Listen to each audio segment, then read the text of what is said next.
بسم الله الرحمن الرحیم. خوږو کتونکو حجرې ته په خیر راغلی.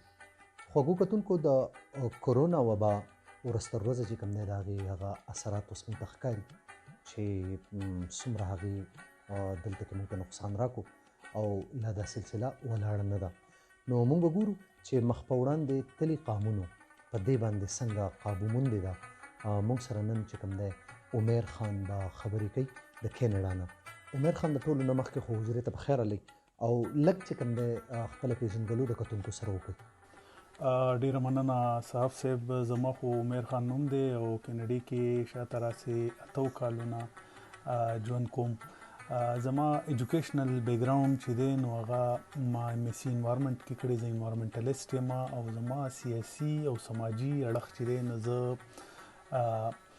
د اقوام متحدې د ملګري ملتونو یونایټډ نیشن د اړخه د کینیډا لپاره از پیس امبیسډر ټاکلی شویم، د امن سفیر ټاکلی شویم. زه د هغې د یو پروجیکټ د سسټینیبل ډیولپمنټ ګول د لاندې زه کار کوم په امن باندې، د دنیا په امن باندې. هغې زه از پیس امبیسډر ټاکلی یم د کینیډا لپاره یونایټډ نیشن.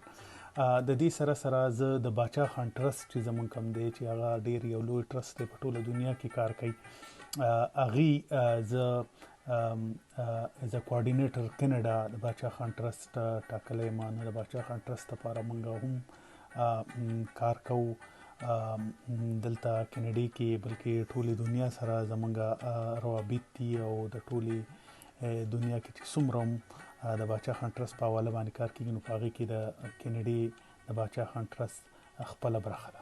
عمیر خان په کینیډا کې د کورونا د ناروغۍ څه صورتحال دی؟ په دې باندې مو لږ خبر کړئ پلیز.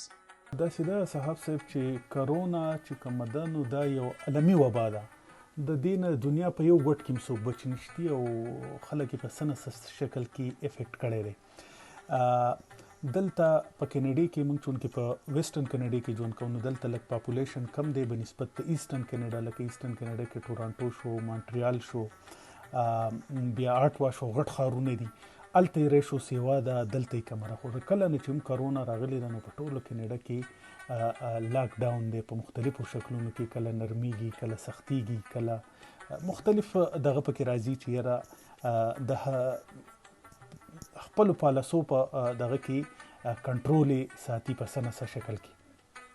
زه په کینیډا کې ریشو دا ده چې 50% خلک چې دی نو دوی ته کرونا شو او دوی په هغې کې څه خلک مړه شو او څه مطلب دی چې بچ شو نو هغه امیون شو د هغې سره. نو دا یو ښه خبره ده کینیډا لپاره، دا د خوشحالۍ خبره ده چې چا تیر کړو او ښه شو نو مطلب دا دی چې هلته بیا چانسز کم شي د هغې د بیا افیکټ کېدو نه.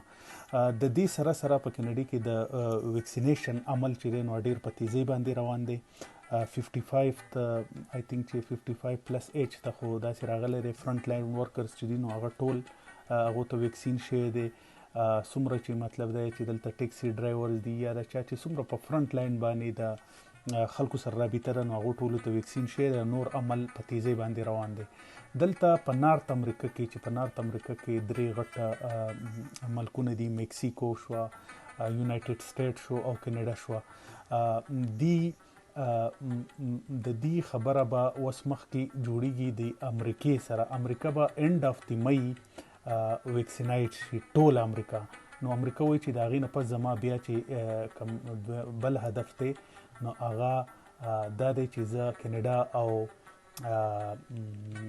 کینیډا او میکسیکو ته ویکسین ورکم او دی ته مطلب دا دی چې دا ټول ویکسینایټ شي ځکه چې دی بارډر یې رنګېدلي دي. نو د دې نه پس په بیا امریکا نورې دنیا ته دا ویکسین ورکوي. عمیر خان تاسو چې دغلته څه هلې ځلې کوئ لږه په هغې باندې هم لږه شان رڼا وغورځوئ. داسې ده صاحب صاحب چې کینیډا چې ده نو دا یو ویلفیر سټیټ دی، یو فلاحي ریاست دی. دلته د ټیکس بیا خپل یو سیستم دی، ټول خلک ټیکس ورکوي. نو کله چې هم په ملک کې دننه داسې ایمرجنسي یا څه داسې حالات راشي نو ریاست چې دی نو هغه خپل خلک فیسیلیټیټ کوي په هر حواله باندې، د هغې مدد کوي. او دلته کې چونکې هیلث سیستم چې دی نو هغه هم ډېر سټرانګ دی نو د خپلو خلکو خیال ساتي.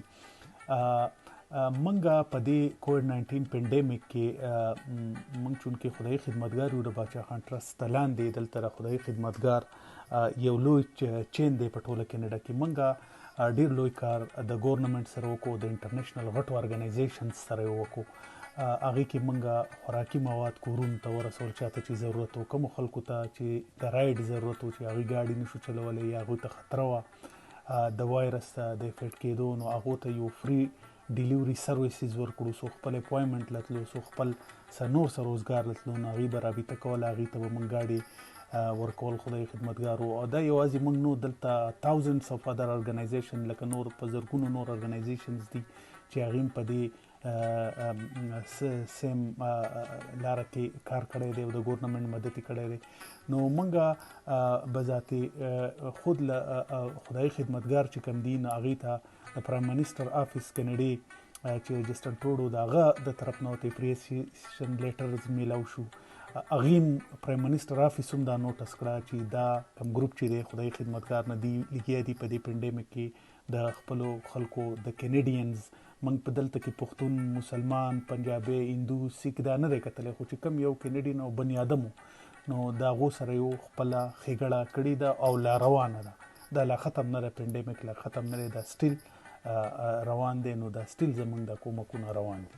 عمیر خان، پاکستانی کمیونټي ته یا د سوات خلکو ته دغلته په کینیډا کې څه ستونزې دي او په دې اړه د کینیډا حکومت څه ګامونه پورته کړي دي؟ صاحب صاحب، د پاکستانی کمیونټۍ په حواله باندې تاسو چې کوم سوال وکړو، کینیډا کې دننه دلته پاکستانی، هندوستانی دا یو ډایورس سوسایټي ده، یو ملټي کلچریزم دی. دلته چې کوم رایټس دلته کې د یو انګریز دي، دلته چې کوم رایټس د یو عام کینیډین دی، هغه د یو عام پاکستانی دی. ډزنټ میټر د ځان ته دا ویلی شي پاکستانی کینیډین او نور، لکه د پاکستان خبره خو بیا دلته ختم شي، چاته دلته پیپرز میلاو شي یا پاسپورټ میلاو شي یا پیر کارډ میلاو شي، نو دغه خبره بیا د دې نه ختم شي. نو ټول ملک کې یو شان سیستم دی، یو شان هیلث سیستم دی، یو شانتي مطلب چې د ویلفیر سیستم دی. خلک کم خلک چې کارونه نه کوي، د حکومت مرسته چې کومه ده، نو هغه د هر چا سره یو شان ده. هغې کې داسې څه اونچ نشته چې یاره دا سړی د حکومت ته نږدې دی یا دا سړی وایټ دی یا دا سړی انګریز دی یا دا دی. نه، دلته یو ډایورس سوسایټي ده او دا مطلب دی چې د ریاست چې کوم بینیفټس دي، نو د هغې نه هر یو سړی فیسیلیټیټ کېدی شي او چې د هغې خپله کرایټیریا ده او هغه یو سیستم دی، هغې کې دننه سړی کار کوي. نو هېڅ داسې مسله د پاکستان چاته نشته یا پښتنو کې یا چاته نور داسې قومونو کې چاته دا مسلې نشته. دا ټوله مسله او ټول دغه چې دی نو د ریاست دی او د هغې ذمهواري ده چې هغه یې ترسره کړي. عمیر خان، په تلو تلو کې به موږ ته څه غونډه کې پیغام راکړي خپلو کتونکو ته موږ ته چې موږ د هغې نه سبق واخلو؟ صاحب صاحب، داسې ده چې زما ورکوټه غونته پیغام دا دی چې یو پښتنو ته یا په دغه خطه کې چې کوم خلک اوسېږي، یو چې ماسک چې کوم دی نو دا د خپل ژوند یو ضروري سوس وګڼئ چې تاسو چېرته هم په کور کې دننه هم او بهر هم وځئ نو ماسک اچوئ. بله یو خطرناکه خبره چې ما کومه ولیده، دا څومره مړي چې کېږي او دا خلک جنازو له ځي او لاسنیو له ځي، نو ټول نه اولنۍ خبره خو دا ده چې د چا په کور کې غم وشي نو مهرباني دې هغه وکړي چې هغه دې په خپله دروازه باندې که هغه یو سینسیبل انسان وي او هغه ته پته چې دا وبا ده او دا خطرناک وبا ده او زما دا غم هم په دې کې وشو او دا د نورو خلکو هم دغه کېدی شي، نو هغه دې په خپل کور باندې یو سمپل نوټس ولګوي چې بایي دا زما د ټلیفون نمبر دی، مهرباني وکړئ موږ دوا د چا نه اخلو، دلته مه راځئ دوا له چې څوک خراب نه شي. تاسو یقین وکړئ چې 100 of cases داسې رالو چې خلک جنازو لاسنیوي لړو، مرضونه یې کور ته راوړو، په کور کې وکړه غمونه وشو. اوس دغه خلک چې دی په ټول ژوند به دې ځان معاف نه کړي د دې خبرې د وجې چې یاره دا مرض ما دې کور ته رادننه کو، زه دغه ضد لاسنیوي له تلم او جنازې له تلم. زه یم که دا چا جنازې لاسنیوي له تاسو ځئ نو د ده خفګان به یا یو میاشت شي یا به یو 10 ورځې یا دې کال یا دې نه ساتي ستا سره تعلق، ډزنټ میټر، د هغې څه دومره غټه خبره نشته، خو ته ځان سکې ورکه، خپل کور سکې ورکه، خپل مشران سکې ورکه، خپل بچي سکې ورکه. او دا یو عالمي وبا ده، دا یو خطرناک څیز دی، لکه دې ته ډېر په سیریس نظر باندې کته وړم. زما په خپل خیال باندې چې په پښتونخوا کې خاص کر خلک جنازې لاسنیوي دا کمپلیټلی بندي کړي، ماسکونه ور واچوي او ځان پروټیکټ کړي دغه نه. نو ستاسو یو جهان مننه صاحب صاحب، ستاسو د وخت او ستاسو په دې وبا کې ستاسو سټرګلز چې کوم دي په شعوري توګه موږ هغې ته ګورو، دې ځینې هغه د ستاینې وړ دي. نو ستاسو ډېره مننه او چې څه ټایم هم زموږ ضرورت وي نو موږ به ستاسو سره ډېره مننه. السلام علیکم. خوږو کتونکو، په خپل تیر پروګرام کې ما د صاحب شاه صابر صاحب د شعر یو مصره ویلې وه، دا ډېر ښایسته غزل دی، خو هغه شعر زما په زړه باندې ډېر زیات ښه لګي. وایي چې زرې زرې شي چې رڼا ته رسي، نور ته رسي او ستوري د سختو نه تېرېږي چې سهار ته رسي. نو زما په خیال که موږ لږه شان سخته تېره کړو نو دا به زموږ لپاره ښه وي. موږ ډېر قیمتي خلک په دې وبا کې وبېلل او اوس هم چې کوم دی نو زموږ د پوهې هغه درجه نشته کومه چې په کار ده. تاسو د عمیر ګټورې خبرې واورېدې، نو که په دې کې تاسو ته د کار څه ښکاري هغه ترې ځان له واخلئ. د بل پروګرامه پورې خپل قربان جدلي صاحب ته اجازت ورکړئ او په لوی خدای وسپارم.